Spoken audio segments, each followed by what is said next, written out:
And wrote, and still I haven't overdosed. I stole the code and no one knows the reason why I hold the throne. Cause I wanna be the happiest alive. And it's obvious I'm happy when I write. Reality programs record your mad ass life. What's happening, guys? It is SaifTheWriter coming with a very, very special video.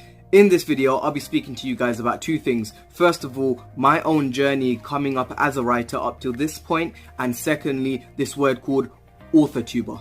And very simply, an author-tuber is someone that has been making videos on YouTube about their journey in writing and how they became an author and how they want to become a bigger author and a better author. And therefore, I've actually decided to do the same thing as well. Recently, I've been thinking a lot about where I started off making or doing any sort of or form of writing. And I was actually 14 years old when I first started writing. I used to actually make a lot of music and I used to do songwriting, a lot of poetry, coming from the age of 14, 15, 16. At the age of 16, I started to write my very first novel, but I got up to around 23,000 words before I kind of put it away, looked back on it and realized I was absolutely whack at writing. And I want to say that with a lot of pride, because I believe that it's important to know that when any writer starts off, they are usually really rubbish. And if you are someone that is looking to be an aspiring author or a writer, then I want you to understand that the work that you may have done in the past, if you feel like you haven't done it properly, if you feel like it wasn't the best piece of work from you, that's absolutely normal. Now, when I say I scrapped 23,000 words of a novel that I was writing, I mean, I put it away and I literally haven't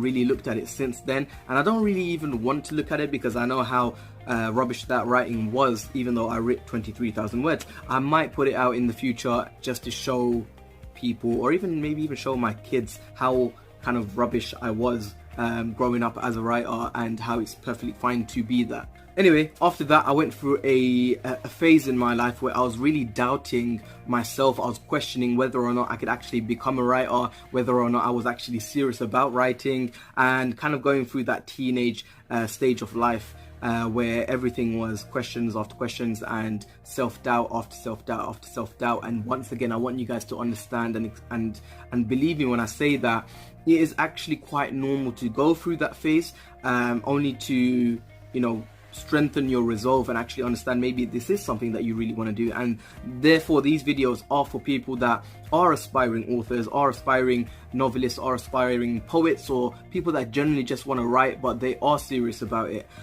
So that's basically where this video is going to be starting for, or these videos are going to be starting from. Eventually, when I turned 18, I actually had another idea for a novel, which was amazing because I'm still writing the same idea today, but let me tell you how that worked out. I started writing it, then I stopped, and I started planning, then I stopped, and I started writing again, then I stopped, and then I started editing, then I stopped, and I started writing again, and I realized that this was going really slowly, and before I knew it, I got distracted, and I started to procrastinate, and you know what? The funniest thing is, 4 years have gone by since then, and it was in 2017 that I actually started to seriously want to get back into writing my novel and completing it, which is the most important thing as well. At 21 years old, I published my first ever book, and this was a compilation of all the amounts of poetry that I've been writing for God knows how long.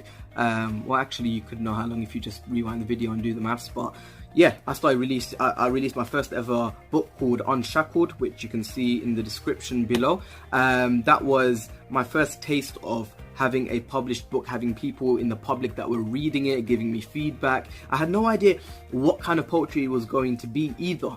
So it was only after I actually released it that I started to get feedback saying this was actually motivational poetry and it was really good for people of all sorts, of all ages, of all backgrounds, just to kind of read and understand different perspectives and to motivate themselves and to feel empowered, whether that's a girl or a boy, or whether that is a person that comes from a poor background or a rich background, or even whatever religion you follow or whatever faith you believe in and whatever kind of nationality that you are. So this kind of covered a large area of motivation and motivational poetry. Having released that, I still wasn't really happy with myself as a writer, as an author, and it was always one of my biggest goals and one of my dreams to actually become a successfully published author, having published a novel and having turned that novel into a worldwide phenomenon like Harry Potter or like Hunger Games or something along the lines of that. And I know that's a big ask,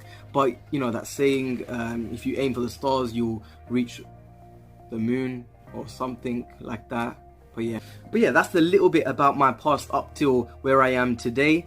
Simply because I know there are so many people out there that are also in the same boat, where they feel like they want to get into writing. They always have wanted to write a book. They have ideas. They are okay at writing, but they don't know where to get started, how to get started. And I know there's so many people out there that are like that as well. So make sure you send this to those people if you have friends that actually are wanting to be writers in the future, or taking this video by yourself and actually understand that you can actually become a writer yourself, and it doesn't really matter where you're coming from. Another really important thing that I really wanted to mention was that if you go into YouTube and you type in author tubers, or you go into YouTube and you type in and you look for videos from writers, you'll find a lot of writers are, well, actually predominantly most of them are dominated by the female gender. There's a lot of female writers out on YouTube as author tubers, and they are brilliant. Like, they've got amazing videos, but there wasn't that many from a male perspective. Secondly, I don't know if it's just me, but I feel like I'm the least professional of all of these kind of writers. Maybe because of my background. I'm from East London. I'm literally born and bred on these roads. So it's like road life / professional writing ambition. So I talk with slang, East London slang, and at the same time I'm looking to be a professional writer, and I think that makes for a very unique kind of perspective of telling or recording videos and sharing my experience with the viewers as well. So I wanted to leave you guys with 3 tips for becoming a writer or becoming an author. Number 1, perfection only comes after completion.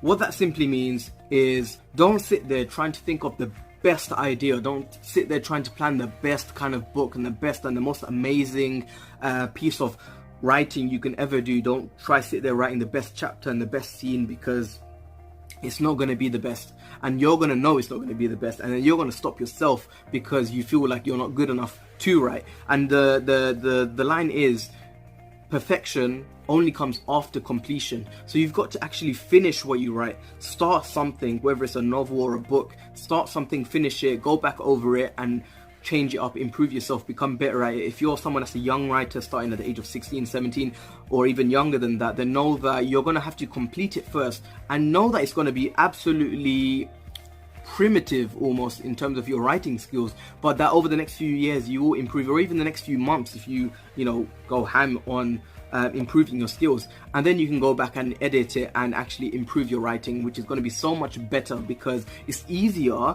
to improve a really rubbish piece of writing than to improve a blank piece of paper. Tip number 2, you need to have goals. It is so important to be focused on goals and reaching towards a target, because otherwise you're going to procrastinate. Otherwise it's just a wishful thought, and you want to not have wishful thinking, or not do wishful thinking, because then you're going to be an author like me, where we've been saying we're a writer for the past couple of years but not having produced anything worth anything. A kind of sub point to that point is very simply, once you have a goal, share that with people. I'm someone that believes in self-declaration. The more I tell people that I want to do this, the more it motivates me to actually want to actually prove myself right, but then also prove to everyone else that I can do it. But that is personally my opinion. Some people set goals and they keep it to themselves, and if you can do that and stick to it and still produce work, perfect. Me, I've been calling myself a writer and SaifTheWriter since... Did I just do a single quote? Not even a American double quote, I just did a single quote there.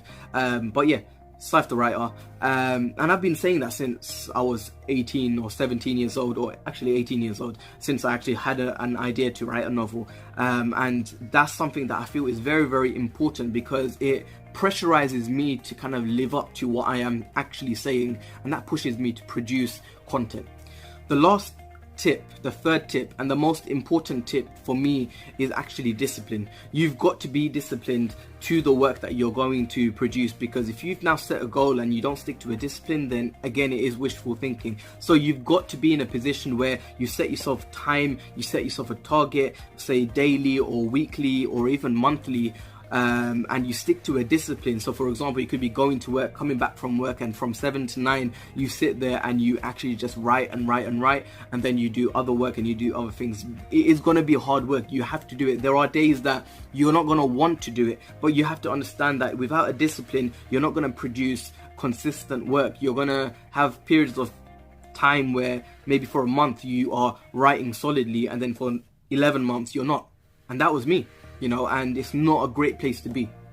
So as you guys know, every Saturday I post my word count for the novel that I'm currently writing, and that's my way of actually sticking to my discipline, but also declaring my goals and making sure that I have enough drive in me to actually keep producing and producing. Because there'll be a week if I don't have anything written, someone out there will pick it out saying, Saif, you haven't actually posted anything for your word count this week, you know, what's going on?